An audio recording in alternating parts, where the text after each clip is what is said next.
processing data itu. Dan berapa sih kecepatan yang ini ya, yang bisa kita diterima oleh masyarakat ya dengan setiap rupiah yang dibayarkan. Karena nggak boleh lagi kita nggak mau lagi ada penggunaan pendekatan up to. Bang Rijal, izin Bang kita mulai Bang ya.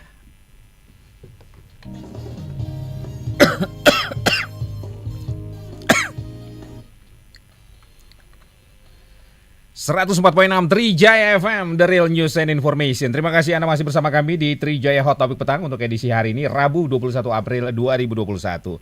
Margi Sarip masih menjadi host Anda dan kita lanjutkan kebersamaan kita dengan perbincangan. Kali ini kita akan bicara soal ancaman keamanan data pribadi di era digital. Memang ini isu yang memang harus terus kita gaungkan karena hampir tiap hari ada saja anggota masyarakat yang menjadi korban penipuan atau menjadi korban dari semacam dihack akun medsos ataupun data-data pribadinya. Kita akan berbincang bersama dua narasumber kami. Nanti Anda bisa berpartisipasi, silakan ya. Kalau ada pertanyaan, tanggapan, mau sharing juga boleh, silakan ya di 0812 111 1046 atau Anda bisa mention Twitter dan Instagram kami @MNC3JFM. Yang pertama langsung saya sapa narasumber kami. Ada Ketua Badan Perlindungan Konsumen Nasional, ada Rizal Halim. Assalamualaikum, selamat sore Bang Rizal. Waalaikumsalam warahmatullahi wabarakatuh. Selamat sore Mas Margi. Sehat ya Bang? Alhamdulillah. Alhamdulillah. Konsumen Indonesia sehat nggak nih Bang? Itu tergantung hasil diskusi kita sore ini. Oke Bang Rizal, terima kasih waktunya untuk Trijaya FM. Dan kita juga sudah bersama seorang pakar keamanan siber dari Cisrek, ada Pratama Persada. Assalamualaikum, selamat sore Mas Pratama. Waalaikumsalam Mas Margi, Pak Rizal. Sehat Ji Mas? Alhamdulillah sehat. Sehat Ji, oke baik. Sebelum saya ke Bang Rizal nih soal data pribadi, ini Mas Pratama termasuk orang yang konsen. Mas, kenapa sih undang-undang atau RUU PDP ya, data pribadi kok belum beres-beres ya di Senayan ya? Ada apa ya Mas? Nah itulah makanya saya juga bingung itu. Ada apa dengan cinta ini gitu. Padahal dari dulu sejak bertahun-tahun yang lalu selalu menjadi program legislasi nasional gitu. Begitu sekarang ini banyak keinginan masyarakat supaya ini diundangkan, sudah masuk dalam program legislasi nasional tahun 2021, tapi ya belum juga gitu. Saya nggak ngerti nih apakah memang perlindungan terhadap masyarakat Indonesia ini benar-benar menjadi prioritas dari pemerintah gitu. Kenapa? Karena tadi saya sudah berbicara dengan Pak Rizal sebelumnya, selama kita masih belum punya undang-undang perlindungan data pribadi, masyarakat kita ini akan selalu menjadi korban dan selalu terzolimi ketika mereka dirugikan dan berhadapan dengan platform-platform besar yang ada di internet. Oke. Meskipun ada aturan yang per segmen ya Mas? Kenapa? Meskipun ada aturan yang per segmen, misalnya menyangkut kesehatan itu ada sendiri gitu. Ini kan nanti pengennya dikumpulkan. Begini, secara general gitu. Sebenarnya ini kan undang-undang yang bagus begitu ya. Cuma kan ada beberapa sedikit masalah yang sebenarnya bisa dibicarakan begitu. Bukan stuck, bukan tidak dilanjutkan begitu. Ini kan harusnya menjadi prioritas utama gitu ketika terjadi begitu banyak kejahatan-kejahatan yang menggunakan media internet. Coba sekarang setiap hari orang tertipu lah, masalah GoPay lah, tertipu masalah Tokopedia, masalah apa aja orang sekarang banyak tertipu gitu. Datanya digunakan, datanya dipakai di mana-mana begitu. Dan kita tidak bisa komplain gitu. Kita tidak bisa komplain, masyarakat tidak bisa komplain ketika data kita ini sudah tidak ada privasinya, kita nggak bisa ngomong kemana-mana begitu. Bahkan ketika terjadi fraud transaction begitu, itu pertama kali yang disalahkan siapa? Ya masyarakat gitu. Padahal sebenarnya kalau kita punya undang-undang perlindungan data pribadi, yang bertanggung jawab pertama kali yang harus disalahkan adalah si pemilik platform. Kenapa kok mereka tidak memiliki layanan transaksi, misalnya transaksi perbankan yang secure gitu, sehingga tidak memungkinkan terjadinya fraud. Gitu Mas. Oke. Untuk kawasan ASEAN, negara mana yang sudah punya ini Mas? Di ASEAN itu ada di Asia ya, ada Korea Selatan sebenarnya, ada Korea Selatan, kemudian ada Tiongkok, itu sudah lama mereka punya begitu. Kalau di dekat-dekat kita ya sebenarnya Singapura udah ada gitu. Filipina juga malah sudah ada gitu. Kita Malaysia nih yang lagi proses juga. Oke. Jadi selama undang-undang perlindungan data pribadi belum disahkan, maka potensi kerugian akan terus mengintai masyarakat ya Mas ya. Oh, iya Mas gitu. Apalagi sekarang ini coba sekarang cek di internet. Kita mau beli data orang itu gampang. Kita mau beli data EKTP itu gampang sekali Mas gitu. Ini ada di satu web 50.000 paket data pribadi orang itu dijual sekitar 1 juta gitu. 50.000, 51 juta gitu, iya kan? Bahkan kemarin di Bogor ada yang ditangkap dia jual sekitar 5 juta data itu cuma 500.000 gitu.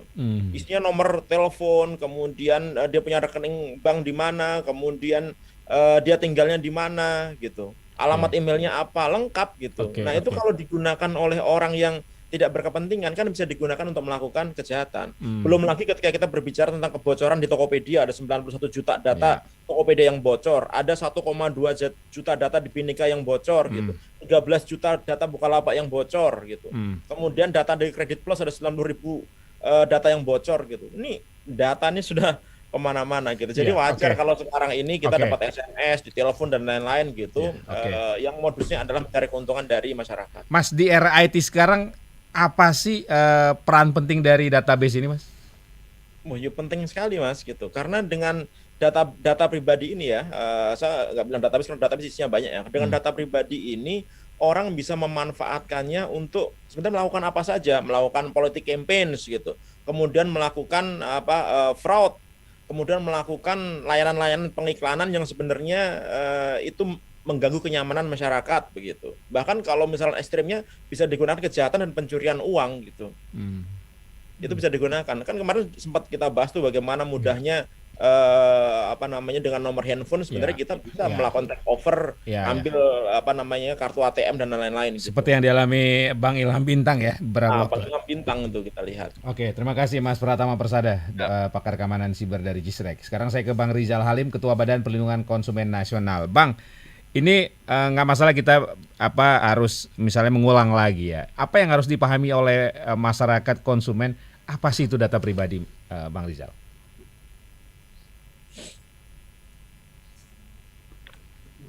Bang?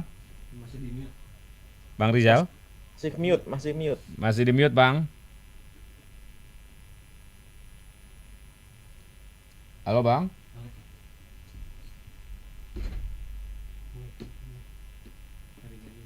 Oke, ini koneksinya kurang bagus ya. Jangan-jangan di-hack nih. Harus dilindungi nih. Harus dilindungi nih. Badan Perlindungan Konsumen Nasional harus dilindungi. Jangan-jangan paket datanya dibohongin ini sama itu pemilik itu. Aduh, ini gimana nih? Kita mau bicara soal perlindungan konsumen nasional, tapi ini ketua. Ternyata Badan Perlindungan Konsumen Nasional menjadi badan terzolimi juga gitu. Oke, sudah tersambung dengan Bang Rizal. Bang Rizal Halim sudah bersama kita. Oke, baik. Nanti dalam konteks itu ya, dalam konteks konsumen secara regulasi. Tapi kalau menurut Mas Pratama, data pribadi itu apa aja Mas yang harus kita ketahui dan kita lindungi? Ya sebenarnya banyak yang berhubungan dengan pribadi kita, mulai dari data biometrik gitu, sidik jari, kemudian face recognition, kemudian yang berhubungan dengan biometrik kita lah gitu, voice dan lain-lain. Kemudian data-data personal, misalkan data nomor telepon, data KTP dan lain-lain gitu, terus data keluarga gitu. Nah ini kan sebenarnya data-data yang tidak seharusnya diketahui oleh semua orang begitu. Ini data-data yang private gitu. Kenapa? Karena beberapa data-data ini kan digunakan untuk autentikasi, digunakan untuk kebutuhan-kebutuhan pribadi kita gitu. Nah, kalau itu sampai terekspos, apa yang terjadi? Banyak kerugian-kerugian yang akan didapatkan oleh orang yang datanya itu tercuri gitu. Misalkan di doxing gitu. Cari nih, ini kelemahannya apa nih, jeleknya apa nih gitu. Ini dicari terus gitu. Sehingga akhirnya ujung-ujungnya si pemilik data ini jadi dirugikan gitu. Dan data-data ini kalau misalkan oleh hackers yang jago gitu digunakan untuk melakukan social engineering, wah itu yang lebih bahaya gitu. Dengan melakukan serangan social engineering dengan nomor handphone, dia bisa pura-pura telepon atau dia pura-pura melakukan phishing dengan alamat emailnya dan lain-lain, itu bisa di take over semua akun-akunnya. Mas Margi pernah nggak mengalami gitu, misalkan dapat WA dari temennya gitu yang bilang, tolong dong isiin pulsa gitu, Ya, ya, tolong ya, kasih ya, uang ya, gitu, ya, ya. ya kan? Nah itu kan sebenarnya bukan teman kita gitu, tapi Hmm. teman kita akunnya di take over oleh orang gitu, ya kan? Ya, ya, Nah, ya. kenapa orang bisa take over di take over? Karena orang lain tahu datanya si apa namanya teman kita itu gitu. Ya, ya, Karena ya. teman kita ini tidak aware terhadap security-nya, Ya, akhirnya ya. apa? Akhirnya bisa di take over WA-nya. Sama kayak kita semua lah. Makanya sekarang ini pendengar MNC Trijaya ini kalau misalkan sekarang lagi menyimak gitu, WA-nya itu ada feature namanya two step verification gitu. Ya, oke. Ya itu diaktifkan lah gitu supaya WA-nya tidak bisa di take over untuk orang lain. Contoh simpelnya kayak gitu. Ya. Oke, baik. Sudah tersambung kembali dengan Rizal Halim, Ketua Badan Perlindungan Konsumen Nasional. Bang Rizal? Ya, Mas Margi, mohon maaf, ini ada masalah jaringan. Memang di depan kantor ini ada galian fiber optik yang belum kelar kata-katanya. Enggak, ini Jadi, kalau nggak aman jaringannya mau dilindungi oleh Cisrek ini. Oke, Bang Rizal, apa yang harus dipahami oleh masyarakat, oleh konsumen mengenai data pribadi? Pertama harus perlu sangat hati-hati menggunakan atau memberikan data pribadi kepada pihak lain tanpa mengetahui siapa pihak atau lembaga yang meminta data tersebut. Kalau kita merujuk regulasi kita, sebenarnya ada sekitar 20 regulasi yang mengatur data pribadi ya. Ada 20 regulasi. Hanya memang regulasi ini kepentingannya memang banyak diarahkan kepentingan sosial, kependudukan pada awalnya. Kemudian berkembang ke sini, digital bisnis makin berkembang, maka kita membutuhkan satu regulasi yang lebih spesifik kepada kepentingan ekonomi. Maka ada RUU Perlindungan Data Pribadi yang sementara digagas dan harusnya bisa segera disahkan ya. Karena tadi, nah terkait data pribadi, kalau kita lihat Undang-Undang Administrasi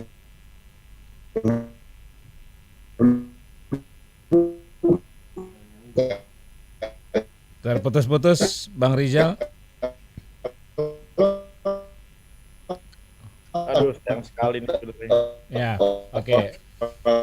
Di itu aja ya. Di mute aja dulu Mas Ari. Bang Rizal.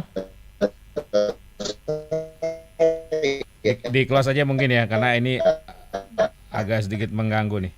Oke. Secara tidak legal, maka ancamannya pidana. Oke, Bang Rizal, mohon maaf, ini koneksinya kurang bagus, Bang.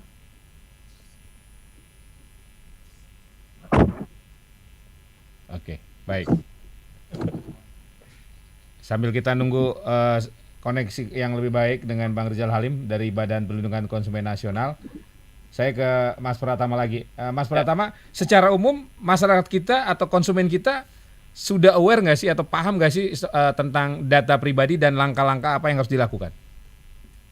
Ya beberapa mereka sudah mulai paham sebenarnya begitu, tetapi masih banyak juga orang-orang yang karena terdadak masuk ke internet, mereka tidak sadar bahwa melakukan posting atau publikasi data-datanya di internet, terutama melalui media sosial, kemudian melalui layanan-layanan streaming dan lain-lain itu juga sebenarnya mengancam mereka begitu. Oleh karena itu, ketika pemerintah tidak melakukan edukasi yang baik, kemudian masyarakat tidak mendapatkan literasi digital yang cukup begitu, akibatnya hal ini akan terus terjadi begitu. Nggak usah jauh-jauh lah Mas. Coba Mas Margi di RT-nya itu. Kan ibu-ibu PKK masih sering itu ngumpulin. Tolong dong ngumpulin KTP sama KK ini untuk proses bantuan, proses pelayanan ini untuk proses sensus dan lain-lain gitu. Masih kita dimintain fotokopi KTP, dimintain fotokopi KK gitu. Ya kan suruh ngisi biodata lengkap gitu. Ya kan kita tidak tahu mereka nyimpennya secure nggak, safe nggak gitu.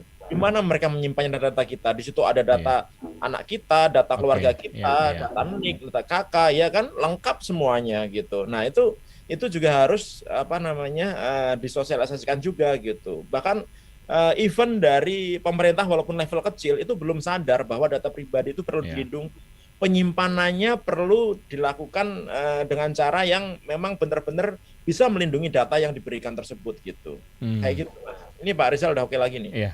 Oke, Mas Pratama, satu lagi nih, kan kita sering nih karena sepanjang pandemi banyak acara-acara online Zoom begitu kan, dan Ya. sering kali nih misalnya untuk payment itu misalnya diminta KTP dan NPWP, minta tolong dong dikirim via WA, itu aman nggak? Ya sebenarnya ya enggak gitu. Sebenarnya enggak juga karena apa? Nah itu gimana Mas kita harus menyikapinya karena itu dibutuhkan untuk syarat payment. Ya inilah makanya sebenarnya sebisa mungkin kan sebenarnya masyarakat Indonesia ini sudah direcord datanya itu di database besarnya Dukcapil, ya kan? Artinya secara biometrik, secara data isian kita sudah isi semuanya gitu. Nah, kalau menurut saya harusnya semakin banyak lembaga yang bekerja sama dengan Dukcapil itu semakin bagus sehingga tidak diperlukan lagi tuh nanti diminta lagi nih apa namanya fotokopi KTP, kemudian fotokopi NPWP dan lain-lain gitu. Ya kan? Nah tinggal diverifikasi aja bener nggak orang ini namanya, bener nggak ini nomor rekeningnya gitu. Nah kalau semua sudah terintegrasi nggak perlu lagi tuh kita manual-manual ke Iya. bank, kopi KTP dimintain KTP lagi gitu. Harus nunjukin kalau kita lupa bawa kartu ATM dimintain kartu ATM lagi. Padahal kita ini punya biometrik gitu. Kita punya ngapain dulu kita waktu foto EKTP dipakai scan apa namanya irisnya gitu. Iya. Ngapain kita pakai fingerprint gitu kalau ternyata tidak digunakan. Dan itu sekarang masih banyak sekali Mas. Dan itu tidak secure sebenarnya. Sama kayak kita misal apply kartu kredit di mall-mall gitu. Iya. Oh, tolong Pak, kita kalau mau apply ini gampang nih, apa tinggal fotokopi kartu kredit yang lama gitu. Kartu kredit yang lama itu isinya data-data yang bisa digunakan untuk transaksi. Kalau si petugas agen kartu kredit ini tidak aware menyimpannya gitu, atau bahkan dia menjadi pencurinya, itu bisa digunakan untuk transaksi di internet. Hanya dari kartu kredit atau kartu debit. Oke, Gitu, Mas. jadi kita juga nggak boleh sembarang ya ngirim foto KTP NPWP meskipun melalui Japri via WA. Ya sebaiknya jangan, kan WA juga nggak terlalu secure juga. Oke, iya meskipun kita tahu lah memang itu dari. Ya tapi kalau masalahnya kalau nggak dikirim transfer tuh Mas gajinya Mas. Itu. Iya, maksud saya kan misalnya kan dia bisa cukup minta ini ya, minta nomornya aja kan. Tapi dia mintanya utuh loh Mas.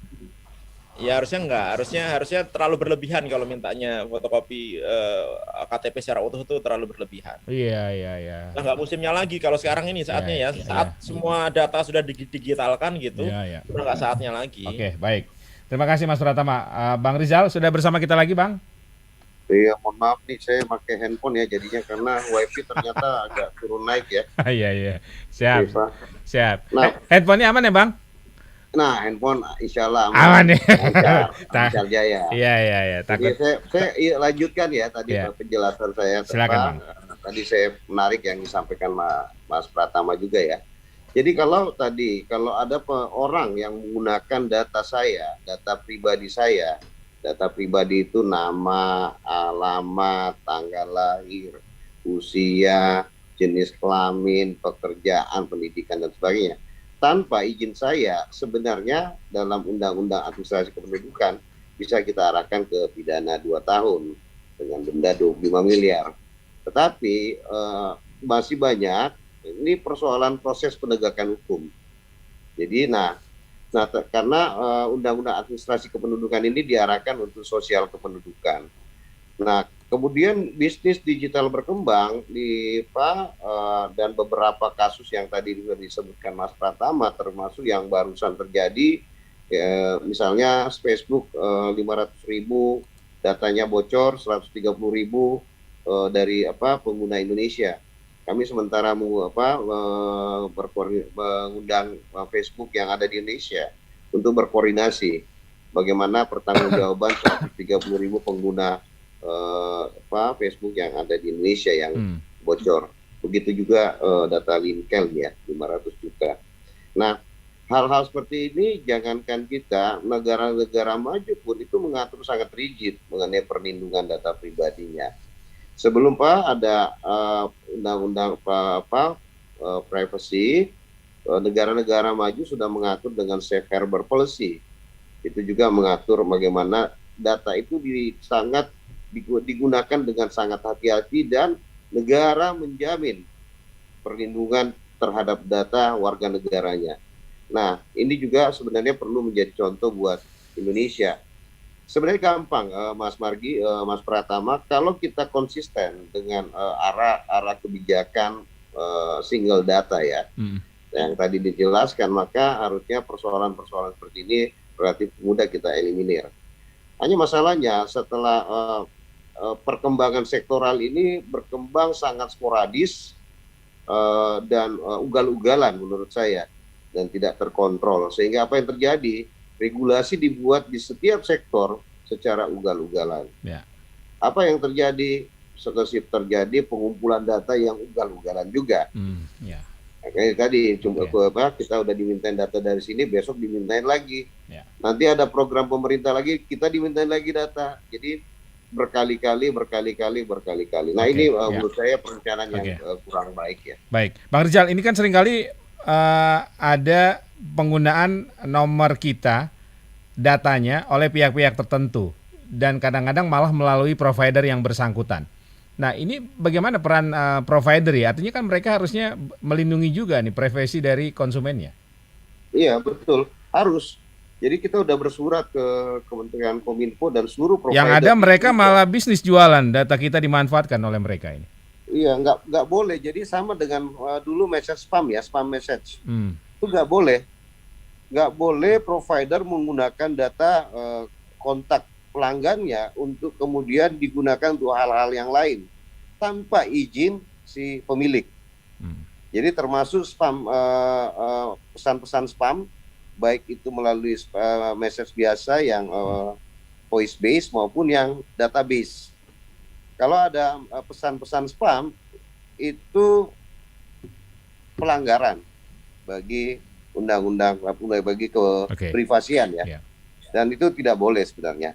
Dan kita sudah memberikan masukan ke Menteri Kominfo untuk mengatur itu, termasuk sebelum BRT bubar ya kemarin. Jadi tidak boleh, provider harus bisa mengendalikan, mengontrol seluruh penggunaan data pelanggannya. Tidak boleh menggunakan data pelanggan tanpa izin si pelanggan itu sendiri. Posisi konsumen sekuat apa, Bang Rizal? Kalau misalnya menemukan tadi, misalnya Mas Pratama menyinggung ada dari e-commerce datanya bocor, ya kan? Kemudian tadi dipergunakan oleh provider. Misalnya ini juga ada pertanyaan dari Pak Anto ya. Kenapa tiba-tiba ada orang asuransi yang menawarkan asuransi ke nomor telepon dia? Tahu dari mana? Pasti kan ada pihak-pihak yang menjual data itu. Ini kita konsumen harus melakukan apa dan sejauh mana kekuatan konsumen ini, Bang Rizal? Pertama, posisi konsumen ini memang selalu pada posisi yang inferior. Tapi kehadiran kita, Badan Perlindungan Konsumen dan teman-teman LSM di bidang perlindungan konsumen itu akan berusaha menyeimbangkan posisi inferior tadi. Nah, menurut saya kalau ada persoalan-persoalan seperti itu, maka kalau biasa kami menyampaikan di media-media kami bahwa tanyakan dapat kontaknya dari mana, siapa, bagaimana, dan mana alamat kantornya. Setelah itu ya kita konfirmasi ke alamat, dan biasanya setelah kita tanyakan itu mereka matikan ya, dimatikan. Nah, ini sebenarnya enggak melanggar privasi, karena data itu penggunaan data itu harus seizin pemilik. Nah, pertanyaannya bocornya di mana? Kita sejauh ini memang agak sulit ya mengidentifikasi kebocorannya, karena tadi Pak Mas Pratama tadi menjelaskan ada pasar gelap juga penjualan data. Nah, data itu dari mana? Jadi justru gini, misalnya perusahaan sektor perumahan, ketika dia melakukan proses pemasaran, biasanya menggunakan agensi. Agensi itu pengumpulan database itu biasanya ada di agensi. Database yang kemudian mungkin diserahkan ke perusahaan induk propertinya. Tetapi database tetap ada di agensi. Agensi ini bisa melakukan menggunakan database itu untuk kegiatan pemasaran yang lain. Bisa saja seperti itu. Nah, memang ini pasar gelap untuk database, tetapi menurut saya ini harus kita hentikan dan harus ada tanggung jawab yang jelas bagi pelaku usaha yang menggunakan data pribadi konsumen. Kalau istilah dalam doktrin perlindungan konsumennya namanya strict liability, jadi tanggung jawab ketat di seluruh rantai yang beririsan dengan keamanan, keselamatan, dan kenyamanan konsumen. Tapi kalau misalnya mau minta advokasi, pendampingan bisa ya ke Badan Perlindungan Konsumen Nasional, Bang Rizal? Sangat bisa, karena perintah undang-undang kami diminta untuk menerima Ya, oke. dan mengadvokasi masyarakat. Kantor di mana, Bang? Kita ada di Jalan Jambu nomor 32 Menteng. Jalan Jambu nomor 32 Menteng ya. Oke. Siap. Ada hotline-nya nggak, Bang? Ada hotline nggak, Bang? Bisa di website kami di www.bpkn.go.id. Hotline, Bang, Itu nomor WA yang gampang. Ada menu lapor. Kemudian di 081 08. 08 153 153 153. Oke, sebentar. 0. 8 Oke. 153 153 153. Wih. 15 Maret ini Hari Konsumen Dunia, atau tepatnya pada saat John F. Kennedy pidato Declaration of Consumer Oke. Rights. Oke. Sekali lagi bisa hubungi hotline dari Badan Perlindungan Konsumen Nasional 08 153 153 153 ya. 153 3 kali ya, Bang ya. Siap. Sedap. Mantap. Dan kita ada ini kanalisasi di medsos, semua medsos kita ada, silakan dikontak, itu direspon cepat. Cepat ya, Bang ya. Ada yang tuntas nggak, Bang? Ada yang tuntas nggak, Bang? Harus tuntas. Yang dikawal ada yang tuntas nggak, Bang? Harus tuntas. Jangan-jangan cuma masuk doang nih laporan. Wajib tuntas. Tuntas ya. Oke. Wajib tuntas. Siap. Bang Rizal, saya ingin nyapa dulu nih sahabat saya, ada Bung Hendri Satrio dari Kedai Kopi. Bung Hensat bilang niat baik BPKN mesti diapresiasi. Ketuanya mantap nih, visioner katanya. Salam dari Hensat, Hendri Satrio, Bang Rizal.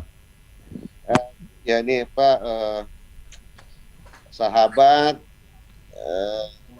teman diskusi Ya. dan tokoh. Iya ya. Ini Hensat nih anak muda yang luar biasa. Unik dengan skill seperti Chief Hen, saya manggilnya Chief Hensat. Ya. Siap. Oke. Skillnya unik ya. Iya. Oke. Wajahnya juga unik sih, Mas Hensat ini ya. Mas Pratama, kalau kita bicara kerentanan keamanan data, situasi hari ini bagaimana kita ini? Ya kalau masih kayak gini ya masih ini Mas, masih rentan-rentan juga. Karena apa? Karena memang standar keamanan yang maksimal itu belum diterapkan di semua pemilik platform di Indonesia begitu.